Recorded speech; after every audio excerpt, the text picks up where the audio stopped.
ನನ್ನ ಹಳ್ಳಿ ಜಾಗಕ್ಕೆ ನೋಡಬೇಕು, ಅಲ್ಲಿ ಒಂದು ಸಣ್ಣ ಮನೆ ಕಟ್ಟಬೇಕು, ಅಲ್ಲಿ ಒಂದು ತೋಟ ಮಾಡಬೇಕು ಎಲ್ಲ ಎಂದು ತುಂಬ ಆಸೆ ಇತ್ತು. ಅದು ಒಂದು ನಾನು ಊರಿಗೆ ಹೋದ ಕೂತರೆ ನನಗೆ ಅದನ್ನು ಮಾಡಬೇಕಂತ ತುಂಬ ಆಸೆ ಇತ್ತು.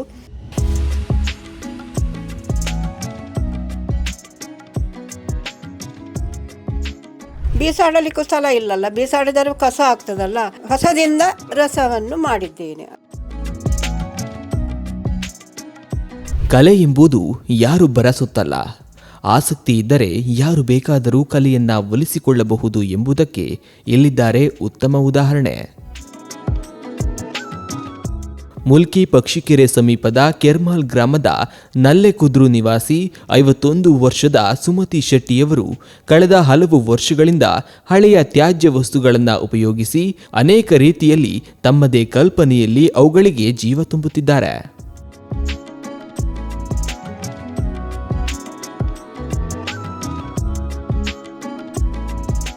ನಾನು ಹುಟ್ಟಿದ್ದು ಒಂದು ಬಹಳ ಒಳ್ಳೆಯ ಊರಿನಲ್ಲಿ, ಇಲ್ಲಿ ಒಂದು ಹಳ್ಳಿಯಲ್ಲಿ. ಒಂದು ಬೇಸಾಯದ ನನ್ನ ತಂದೆಯವರು ಬಹಳ ಒಬ್ಬ ಒಳ್ಳೆಯ ರೈತರು. ಅವರಿಗೂ ಒಂದು 50 ಜನಕ್ಕೆ ಕಲಿಸುವ ರೈತರಾಗಿದ್ದರು ಅವರು. ಅದನ್ನು ನಾನು ಸಣ್ಣದಿರುವಾಗ ಅವರ ಕೆಲಸ ಎಲ್ಲವನ್ನು ನೋಡಿಕೊಳ್ಳುತ್ತಿದ್ದೆ. 21 ವರ್ಷ ಆಗುವಾಗ ನಾನು ಬಾಂಬೆಗೆ ಮದುವೆ ಆಗಿ ಹೋದೆ. ಅಲ್ಲಿಯೂ ಕೂಡ ನನಗೆ ಮನೆಯನ್ನು ಚೆಂದ ಮಾಡುವುದು, ಚೊಕ್ಕ ಮಾಡುವುದು ಅದು ಮಾಡುವುದು, ಭಾಳ ಒಂದು ಚೆಂದ ಮಾಡುವುದು, ಒಟ್ಟಾರೆ ಚೆಂದ ಬೇಕು ನನಗೆ. 35 ವರ್ಷದ ಮೇಲೆ ಮಕ್ಕಳಿಗೆ 2 ಹೆಣ್ಣು ಮಕ್ಕಳಿಗೆ ಮದುವೆ ಮಾಡಿಕೊಟ್ಟು ನಾನು ಊರಿಗೆ ಬಂದೆ. ಅದೇ ಜಾಗಕ್ಕೆ, ನನ್ನ ಹಳ್ಳಿ ಜಾಗಕ್ಕೆ ನೋಡಬೇಕು, ಅಲ್ಲಿ ಒಂದು ಸಣ್ಣ ಮನೆ ಕಟ್ಟಬೇಕು, ಅಲ್ಲಿ ಒಂದು ತೋಟ ಮಾಡಬೇಕು ಎಲ್ಲ ಎಂದು ತುಂಬ ಆಸೆ ಇತ್ತು. ಆಗ ನಾನು ಬಂದು ಮನೆ ಕಟ್ಟಿದೆ, ಸಣ್ಣ ಮನೆ ಕಟ್ಟಿದೆ, 1 ಬೆಡ್ರೂಮಿನ ಮನೆ ಕಟ್ಟಿದೆ.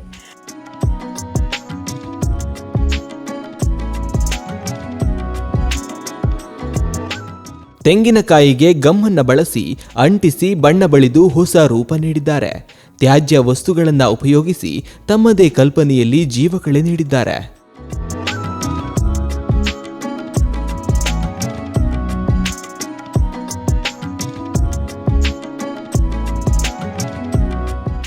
ಮತ್ತು ತೆಂಗಿನಕಾಯಿ ಒಂದು ಹೇಳಿದರೆ ಅದು 100 ವರ್ಷ ಒಂದು ಸ್ವರ್ಗದ ವಸ್ತು, ಅದು ಸ್ವರ್ಗಲೋಕದ ವಸ್ತು, ಕಲ್ಪವೃಕ್ಷ ಅಂತ ಹೇಳ್ತಾರೆ. ಅದು ಸಿಪ್ಪಿ ಉಂಟಲ್ಲ, ಆ ಸಿಪ್ಪಿ ಅದರದ್ದು ನಾವು ತೆಗೆದು ತಿನ್ನುತ್ತೇವೆ. ಅದನ್ನು ಒಂದು ಮಾಡಿ ಪದಾರ್ಥ ಮಾಡಿ, ಅದರ ಸಿಪ್ಪಿ 100 ವರ್ಷ ಹೋದರೂ ಅದು ಹಾಳಾಗೋದಿಲ್ಲ. ಯಾಕಂದರೆ ನಮ್ಮಲ್ಲಿ ಒಂದು ಕಡೆಯುವ ಕಲ್ಲಿತ್ತು ಅಜ್ಜಿಯವರ ಕಾಲದಿಂದಲೂ. ಅದು ಒಂದು 20-30 ವರ್ಷ ಆದರೂ ಅದು ಹಾಳಾಗುವುದೇ ಇಲ್ಲ, ಆ ಅರ್ಧ ವಾಟಿ ಸಿಪ್ಪಿ ಅಲ್ಲವಾ. ಮತ್ತು ಅದನ್ನು ನೋಡಿ ನಾನೊಂದು 200-500 ಸಿಪ್ಪಿಯನ್ನು ತೆಗೆದು ಎಲ್ಲ ಚೆಂದ ಮಾಡಿ ಒಡೆದು ಅದಕ್ಕೆ ಕಲರ್ ಕೊಟ್ಟು, ಪಾಲಿಶ್ ಪೇಪರ್ ಹಾಕಿ ಕಲರ್ ಕೊಟ್ಟು, ಅದಕ್ಕೆ ಕಾಯಿ ಹಣ್ಣು, ಸ್ವಲ್ಪ ಹಳದಿ ಹಣ್ಣು, ಸ್ವಲ್ಪ ಬೆಳೆದ ಹಣ್ಣು ಮತ್ತು ಲತ್ತು ಹಣ್ಣು ಎಲ್ಲ ಮಾಡಿ ಅದನ್ನು ಇಟ್ಟು ರೂಪ ಕೊಟ್ಟಿದ್ದೇನೆ ಅದಕ್ಕೆ.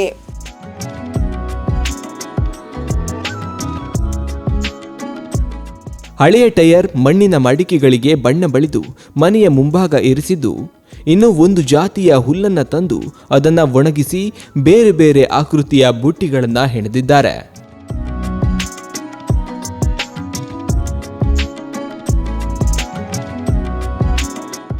ಆ ಹುಲ್ಲು ಅದು ನಾನು ಶಾಲೆಗೆ ಹೋಗುವಾಗ ಕಲಿತದ್ದು. ಅದು ನನಗೆ ಶಾಲೆಗೆ ಹೋಗುವಾಗ ಬೊಂಬೈಯಲ್ಲಿ ನಮಗೆ ಮನಸ್ಸಿತ್ತು.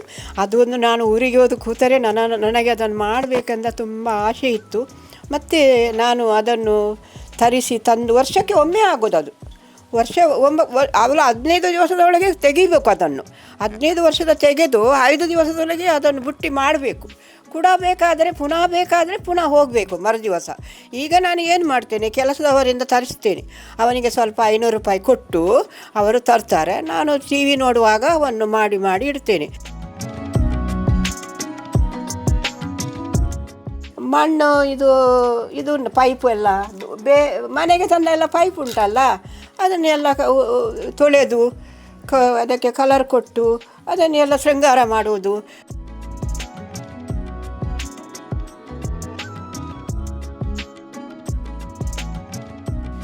ವಾರಣಾವತದಲ್ಲಿ ಯಾದವ ವೀರ ನರಪತಿ ಕುಲದೋಳು ಶೂರತೆಯ ದುರದೋಳಗೆ ತೋರುವ ಶೂರನೆಂಬವನಿದ್ದನು ಅವನಿಗಾದಲು. ಬೀಸಾಡಲಿಕ್ಕೂ ಸ್ಥಳ ಇಲ್ಲಲ್ಲ, ಬೀಸಾಡಿದರೂ ಕಸ ಆಗ್ತದಲ್ಲ, ಕಸದಿಂದ ರಸವನ್ನು ಮಾಡಿದ್ದೇನೆ. ಇವರ ಈ ಕಾರ್ಯಕ್ಕೆ ಇವರ ಮಕ್ಕಳು, ಮೊಮ್ಮಕ್ಕಳು, ಅಳಿಯಂದಿರು ಕೂಡ ಸಹಾಯ ಮಾಡಿದ್ದಾರೆ.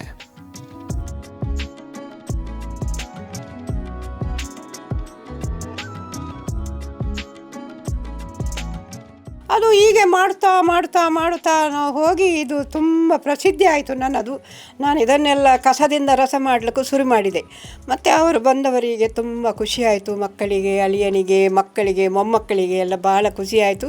ಖುಷಿಯಾಗಿ ದೊಡ್ಡ ಬಂಗ್ಲೆಯನ್ನು ಮಾಡಿಕೊಟ್ಟರು ನನಗೆ ಬೇಕಾದನ್ನು ತಂದು ಕೊಟ್ಟರು. ಭಾಳ ಒಂದು ಒಳ್ಳೆ ರೀತಿಯಲ್ಲಿ ನನ್ನ ಅಳಿಯ, ಹೆಣ್ಣುಮಕ್ಕಳು ಮತ್ತು ಮೊಮ್ಮಕ್ಕಳು ಎಲ್ಲ ಭಾಳ ಚೆಂದ ನನಗೆ ಏನು ಬೇಕು ಅದನ್ನು ತಂದುಕೊಟ್ಟು ನನ್ನನ್ನು ಸಾಕುತ್ತಾರೆ. ನನಗೆ ಏನೂ ಬೇಸರ ಇಲ್ಲ.